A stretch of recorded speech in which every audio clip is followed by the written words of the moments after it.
Coming your way on today's San Francisco 49ers Report by Chat Sports, I'm Chase Senior. Thanks for hanging out here with us. We're going to bring you the latest on Brandon Aiyuk, and also on top of that, the buzz on where he could get traded if the Niners decide to deal him and the two sides can't come to an agreement on a contract extension. First, I want to pop up today's poll question, and I want to hear from everybody. You're in this Niners front office. You're in the shoes of General Manager John Lynch. You're chopping it up with Kyle Shanahan, trying to decide what to do with Brandon Aiyuk when you consider where this organization is, both with the roster and financially. What should the Niners do with Brandon Aiyuk? Sign and pay or trade? You make the decision right now in the comment section. Obviously, on the Aiyuk front, more drama has arrived. And more drama started when Brandon Aiyuk was on TikTok having his girlfriend film him on FaceTime with Washington Commanders quarterback Jayden Daniels, who the Commanders drafted with the second overall pick. He won the Heisman Trophy last year at LSU. Aiyuk and Daniels played with one another at Arizona State when I was at the NFL Combine covering the event for the 49ers Report. And here at Chat Sports, Jayden Daniels talked about how he leans on Aiyuk, and Aiyuk really has helped him in the pre-draft process at the time in getting ready for what to expect at the National Football League level. And Aiyuk is on TikTok with Daniels, who obviously they're very close friends, and he said to Daniels, "They don't want me back." Now, Aiyuk put this out by design. It's not like he was filmed by somebody else in recording this. He put it out on his own TikTok page, and his girlfriend is heard in the background saying, "They got me filming this-ish." So that started some of the drama. And where I kind of stand and how I reacted to it all, you think to what Aiyuk said. They don't want me anymore. They don't want me back, I swear. I would be shocked if the Niners actually told Brandon Aiyuk, "We as an organization don't want you here any longer. We don't want you back." Because Aiyuk is a player who the San Francisco 49ers drafted 25th overall. Some people looked at it as a massive reach. The Niners, he was the best player on their board, and Kyle Shanahan was elated, pumped up when the Niners submitted that card to take Aiyuk out of Arizona State. The Niners also identified a player who started his college career at the JUCO junior college level and then transferred to Arizona State. So there was a lot of development that had to take place there. Aiyuk comes in year one, COVID year, no preseason games, limited training camp practices, and I know that the Niners were banged up and injured that year coming off the 2019 Super Bowl, but Aiyuk still, even after he missed a couple of games, led the team in receiving yards as a rookie. Year two, expectations high for the first-round pick. He starts the year in the doghouse in 2021, but then he comes out of it, and down the stretch after the Niners started 3-5, he was a big component of that offense turning it around and then making it to the NFC Championship game. In 2022, another career year. In 2023, he develops into a second-team All-Pro and emerged as a top 10 wide receiver in the game. And Kyle Shanahan and John Lynch have said multiple times, we want Brandon Aiyuk as a part of our organization. We love him. And while Lynch and Shanahan have said we want him back, they probably want him back at a certain price. And the Niners as an organization also always want to win the PR game, right? They don't want to look bad in the public sphere. If these contract negotiations fall apart, John Lynch and Kyle Shanahan can say, we've always loved Aiyuk. We drafted him. We developed him. We've invested in him. We've used a lot of time in making him an all-pro type of player. But he became a little bit too expensive, so we had to walk away from that price. So John Lynch and Kyle Shanahan want Aiyuk back, but at a certain price. And there's also a leverage game that comes into play here. From Aiyuk's standpoint, Justin Jefferson, Minnesota Vikings wide receiver, just signed a record-breaking deal in which he got the most guaranteed money for a non-quarterback in the history of football, overtaking Nick Bosa's deal, and the most money per year for a non-quarterback in the history of the NFL at $35 million per year. So Aiyuk can take that to the negotiating table and say, I might not be the player that Justin Jefferson is. I haven't put up the numbers that Justin Jefferson has been able to put up. That's fine.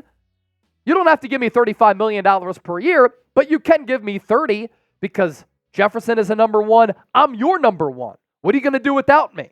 From the Niners' angle, they can say, well, we drafted Ricky Pearsall and Jacob Cowing, and the Niners have some leverage here because they could say to Aiyuk, you could play on your fifth-year option for $14 million, or you could take $26 million from us, and if you don't take that new deal, we'll franchise tag you after 2024 where you'll make money, but you won't have that long-term financial commitment from us. So will either side compromise? That's really the big mystery here. As for some Aiyuk trade destinations, that's the next part of today's show. There are several teams who could show a lot of interest in Brandon Aiyuk if the Niners do decide to deal him. So let's run through those teams right now. One team that immediately comes to the forefront is the Washington Commanders. Why the Commanders could make sense goes back to the TikTok.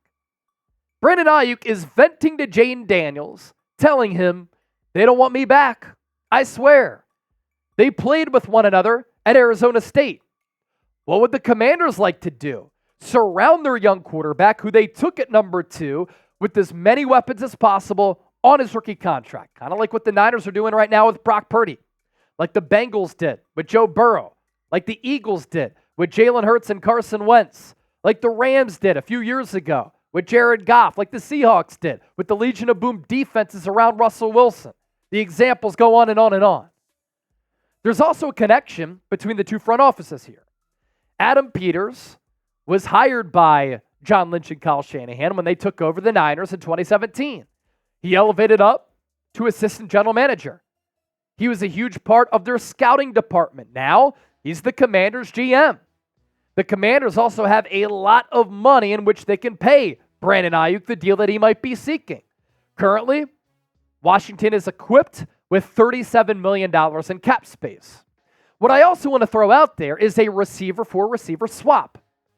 Terry McLaurin is not the player that Brandon Aiyuk is. He's a very good wide receiver. I don't think that he's a top 10 guy or bordering on being a top 10 guy like Aiyuk. He's also cheaper than Brandon Aiyuk. So if the Commanders call the 49ers about trading for BA, could you say, that's fine, we can give you Brandon Aiyuk, you can pay him $30 million per year, we want Terry McLaurin back. And therefore the Niners don't have a massive gap in losing Aiyuk for a team that has Super Bowl aspirations. There's a step down from Aiyuk to McLaurin, but not a huge gap. And they actually save a little bit of money because McLaurin has an average annual value of $22.7 million, and he's under contract for the next 2 years. The Niners could also elect to have the 31st overall pick, Ricky Pearsall, replace Aiyuk. If the Niners love what they've seen from Pearsall and they're convinced that he can be a number 1 or a number 2 as early as this year, they could trade away BA, save a lot of money, and then Pearsall is the Aiyuk replacement. Team number 2, the Pittsburgh Steelers. Why the Steelers could make some sense. This is the team that's been linked to Aiyuk the most this offseason. They're looking for another wide receiver after trading Deontay Johnson to the Panthers. They haven't replaced Deontay Johnson. Right now, they have Roman Wilson playing on the outside alongside George Pickens. Roman Wilson, I like him as a prospect. I think he's better as a slot guy. He's tiny. The Steelers also have $15.8 million in cap space. The Steelers would love to pair Aiyuk with Pickens. There have been so many Steelers reporters throughout this offseason who have reported that Pittsburgh is looking at the Niners receiver situation. They've checked in on Debo. They've checked in on Aiyuk.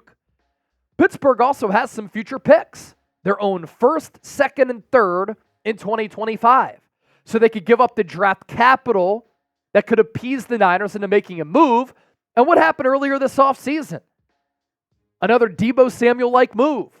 Brandon Aiyuk, in addition to the TikTok on Monday, tweeted at Mike Tomlin and said, people are saying we look alike.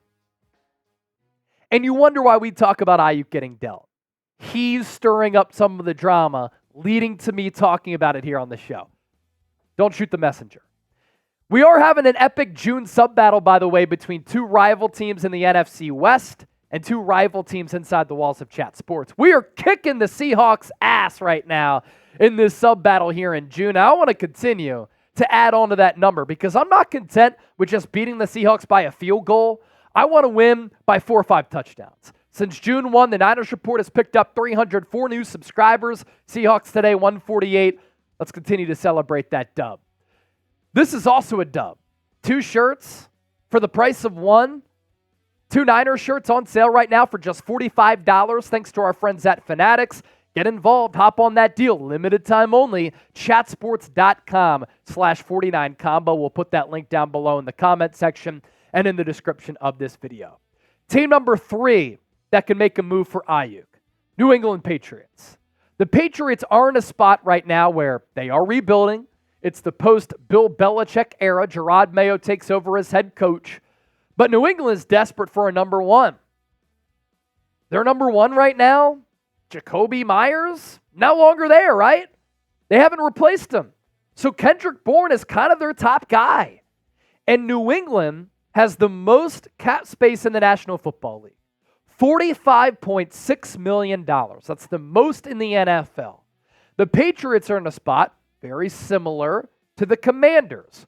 Commanders took Jayden Daniels at number 2. A couple of picks later, New England Patriots took Drake May out of UNC to be their new franchise quarterback.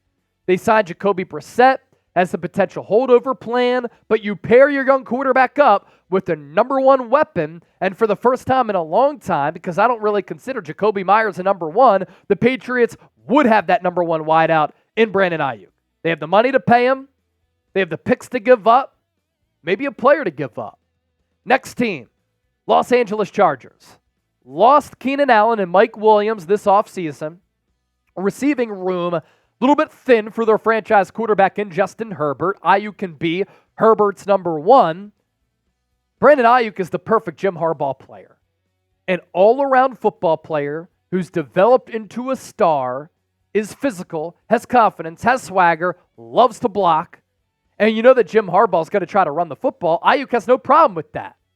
The Chargers also have a lot of cap space, $21.4 million in cap room. They can afford Brandon Aiyuk after getting rid of Keenan Allen and Mike Williams. Other teams who could be in the mix, and I want to pop up this graphic of the teams with the most cap space in the National Football League. We talked about the New England Patriots. We'll touch on the Detroit Lions coming up here in a second. They have $38.7 million in cap room, second most in the NFL. We discussed the Washington Commanders at $37 million. The Cardinals are an interesting team because Aiyuk grew up in Arizona, went to Arizona State, and the Cardinals have $35.5 million. They drafted Marvin Harrison Jr. Can you imagine Marvin Harrison Jr. and Brandon Aiyuk as the top 2 receivers on that team? I think the Niners would be idiotic to trade Aiyuk inside the division.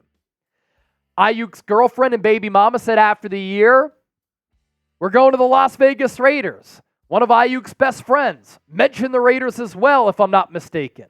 Raiders have $34 million. A lot of money to pay Aiyuk. Niners sitting pretty there, 6th most cap space in the NFL, $32.7 million.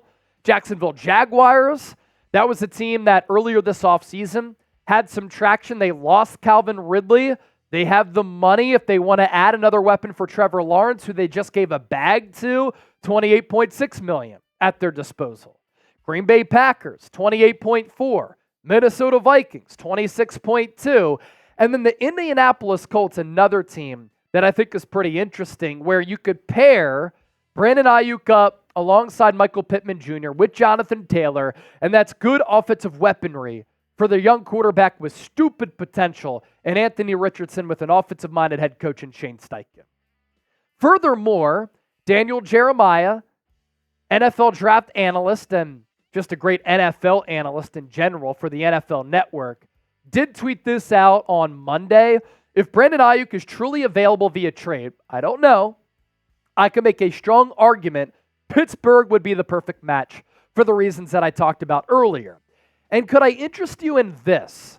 Brett Coleman is one of the OG content creators talking about the NFL on YouTube, and he tweeted this out on Monday night. I know Aiyuk to the Commanders is the hot speculative trade, but what about this?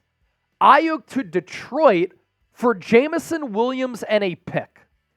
Jameson Williams has had some character issues so far with the Lions, but he's only 23 years old. He also had a gambling suspension in addition to getting in trouble for lighting off fireworks. But this is a player with unbelievable vertical speed. And finally, started to round into form in 2023, where he only played 12 games, 10 starts, did have 24 catches, 354 yards, for an average yards per catch of 14.8. And that's a player that you'd be looking at as having potential. You put him into a structured environment with San Francisco. You hope that he can get in line, and maybe he could become a really good player, and you get a pick on top of that. And it would make your wide receiver room very interesting. Then you'd have Debo, Juwan Jennings, Jameson Williams, Ricky Pearsall, Jacob Cowing. A lot of good athletes there, and a lot of different wide receivers. So let's go back to our poll question from today's show. What should the Niners do with Brandon Aiyuk? Sign and pay or trade him? Sound off with what you would do down below in the comment section. And as always, thanks for supporting us here on the show.